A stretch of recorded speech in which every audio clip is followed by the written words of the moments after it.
It's been just 1 week since a different Texas gunman massacred 5 of his neighbors, including a 9-year-old boy whose father had asked him to stop firing rounds in his yard because a baby was trying to sleep. And the Allen, Texas mall attack is the deadliest attack of the year since the ballroom massacre that left 11 people dead in Southern California. So this is what America is now, everywhere, but especially in red states. Per the CDC, the states with the highest gun death rates are all red states, with the exception of New Mexico, while the lowest gun death rates are found in blue states. But let's face it, we are all literally on a Russian roulette lottery, just waiting for it to be our turn to run screaming from gunfire. And if you manage to not get dead in a mall, at a restaurant, in the Walmart or another store, at a concert, at church, in school, in 3rd grade, in high school, or in college, or even inside your own home, consider yourself lucky, because America is a shooting gallery. Again, especially the red states. And all that Republicans have to offer for this state of constant terror are thoughts and prayers. One Texas lawmaker even doubled down on it. After all, God works in mysterious ways. Many people argue that prayers aren't cutting it. Prayers are not preventing the next mass shooting. What is your response to that criticism? Well, those are people that don't believe in an almighty God who is absolutely in control of our lives. I'm a Christian. I believe that he is. And I know people want to make this political, but prayers are important. And they are powerful in the families who are devastated right now.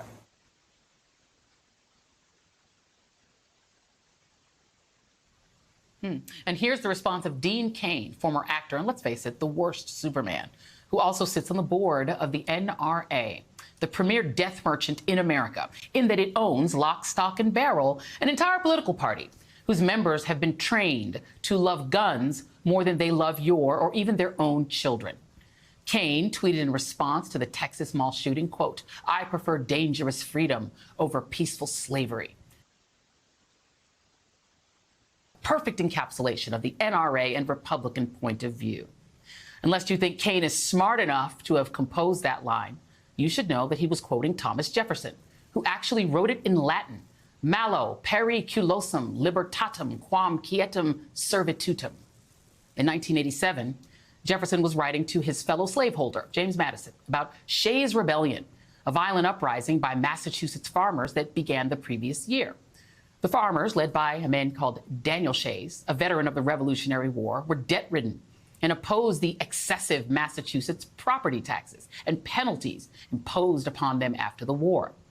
Eventually, hundreds would march to the state armory, threatening to overthrow the government, January 6th style. But the attempt was unsuccessful.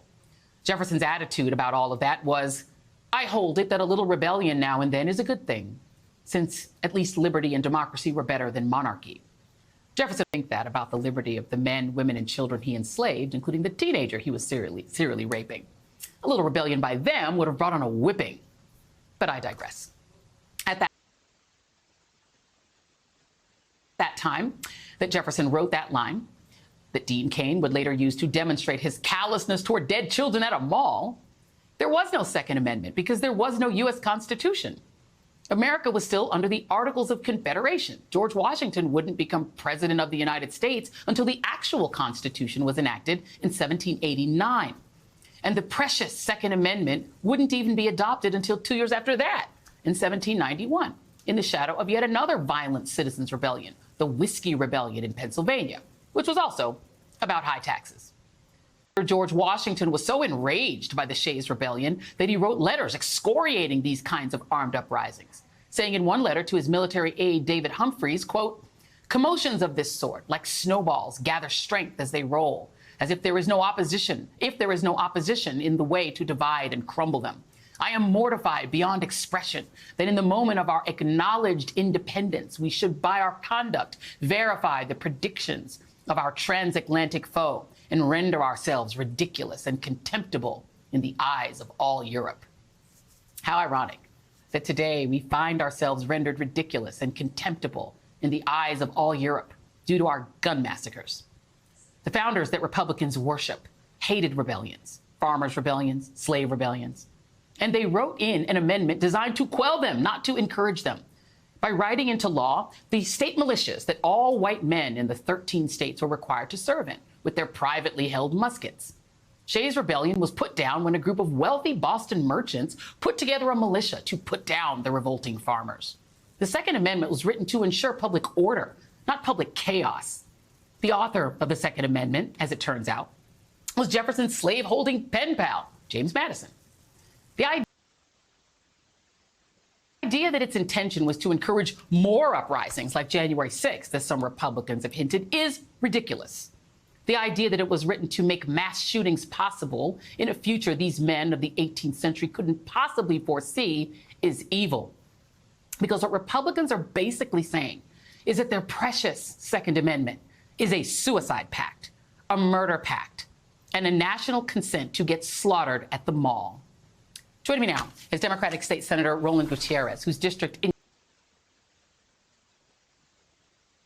includes Uvalde, site of last year's elementary school mass shooting, and Shannon Watts, founder of Moms Demand Action for Gun Sense in America. I do want to start with you, State Senator Gutierrez, to just respond to this latest round of useless thoughts and prayers from your state's leaders. Well, thank you, Joy, for having me. Listen, I think that we've all just had enough with the prayers. We want, common sense gun solutions. We want to get something done because that's what the citizenry across this state and across this nation deserve. We're living in a state of chaos right now, and it's chaos that has been wholly created by Greg Abbott, Dan Patrick, and others. They have created a system in place over the last 10 years or so where we have a loose and lax system of gun laws. There really are no gun laws in Texas, not the kind of gun laws that Shannon Watts and others would like to see. The kind of gun laws that Republicans pose are how to give access to more militarized weaponry in the state of Texas. In point of fact, we've gotten very far this year in that we've got a good bill that got out of the House today. Sadly, I don't think it's going anywhere. We need to stop praying. We need to start doing something about this. The people in Uvalde, these people in Allen, Texas, and beyond are demanding we do something.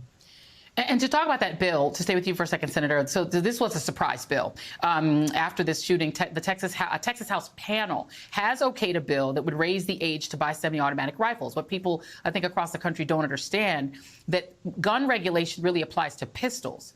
If you want a rifle, even if it's a semi-automatic rifle, basically the civilian equivalent of an M16, you can just buy one, at like the sporting goods store or like a pawn shop. So you don't think that that modest bill out of the House can pass through the Senate or the full House?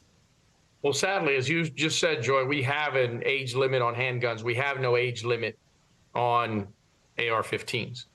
To your point, you can pick up an AR-15 if you're 18 at all of those shows, at all of the gun shops, but you can also pick one up at a gun show where you don't even have to show an ID. This is the kind of system that these Republicans have put in place. No ID. All you got to do is say that you're a U.S. citizen and you haven't had a felony. If you're not buying from an authorized dealer at the gun convention, then you walk out with your fully loaded AR-15. And because of the laws that the Republicans have put in place, you can walk down Congress Avenue in Austin, Texas, and no cop can even stop you or ask you a question. That's just complete and utter chaos. But that's the state of affairs in Texas. And believe it or not, that happens in Texas daily. We have people that want to do their demonstrations in that way.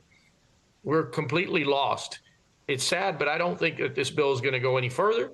But listen, hope springs eternal. And those Uvalde families have worked very hard. I had lunch with them today, and they're going to continue working. We've got to continue putting pressure on those Republican House committee chairs and the calendars committee. I urge everybody in Texas to call their state legislator and demand that we do something now on this issue. Shannon, let me go to you because, Texas had 9 mass shootings in the past 14 years. And all that's happened, as the senator has pointed out, is that they just made the gun laws looser in the state of Texas. In fact, the governor of Texas, he tweeted the following in 2015.